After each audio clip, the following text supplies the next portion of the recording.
We're cruising down Highway 20 on our way to Madison, and we just pulled up at mile marker 177, and Bob Weiss in his 38 Chevy has broke down on the road, so we gotta go see what's going on.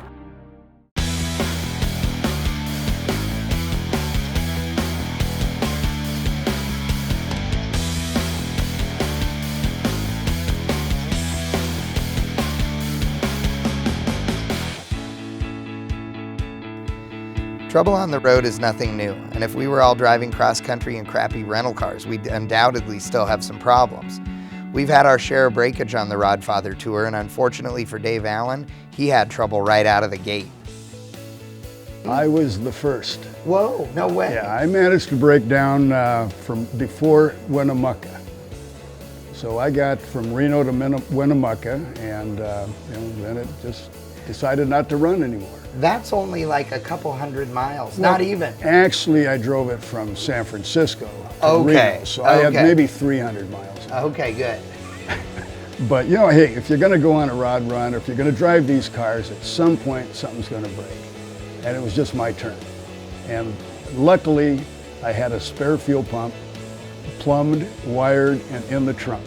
No amount of spares could have prepared Don Speck for the carnage he'd experience in the hot rod he's owned since he was 16. So on the trip, we've been across, I don't know, 5 states it seems like so far, and we've seen some pretty good carnage. But I think that you hold the record because I think you broke the biggest part. The whole motor. A cam come loose in the motor, and it just froze it right up. The blower, I thought it was a blower that's making noise. It was the cam rattling, and it finally let go. And where were you at when that happened? Just before we get into Windover, it broke right out in the desert in the middle of nowhere. Here's the thing that I'm always amazed by. As a hot rodder who's been broken down before and had to thrash on stuff and everything, we never give up as hot rodders. I mean, that's the beginning of the trip. Was there any thought in your mind of just hauling the thing home? Yeah. We worked all night, got the thing running the next day, and drove from 10 o'clock that morning to 11 o'clock that night, straight through to meet up with the rest of the group. We'll make the rest of the trip now. And another thing is, all the hot rodders, Dennis Farney and a few guys went around, and they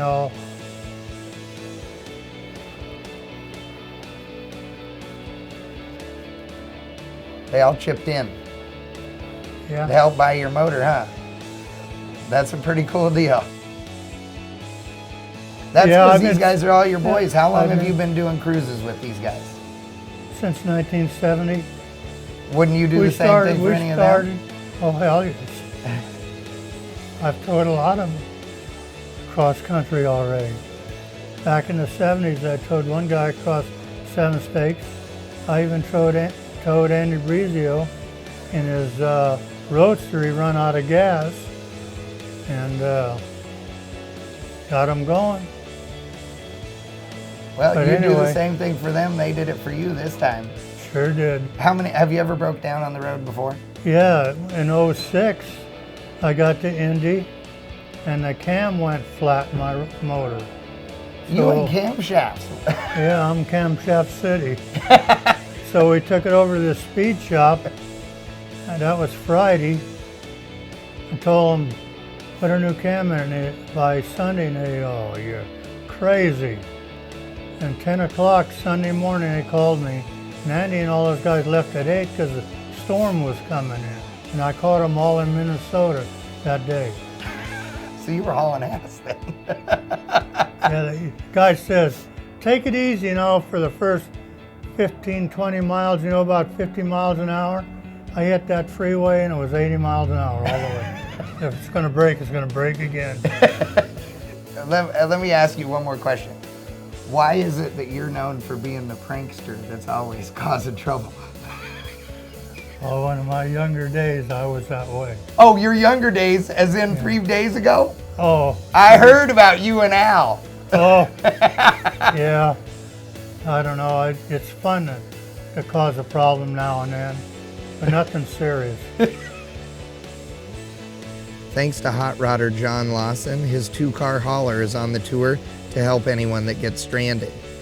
Despite a seemingly small problem, Bill and Maggie Spalding have spent more time in it than anyone else. You have been one of the folks who unfortunately has had to ride in the stretcher, as we're calling it, for a longer period of time than most of them. Well, we've lost fuel pumps. We don't know why. I had 14,000 miles on the car when we left, trouble-free. It's been on tours all over California. And we get out in the middle of Nevada and we're balling along at about 80 and it quits. Oh. So that's where we are right now. Now, what's the plan, though, to get you back on the road so you can finish the tour? Okay, the plan was, all this happened Sunday the second time around. So Monday morning, bright and early, we called Rock Valley Tanks, which is where the tank came from, and we're getting an original Rock Valley, made in America fuel pump. And hopefully the first one lasted me 14,000 miles, so maybe this next one will get me home. Yeah. And that's the scheme, and if we get home, then I'm going to redesign the fuel system.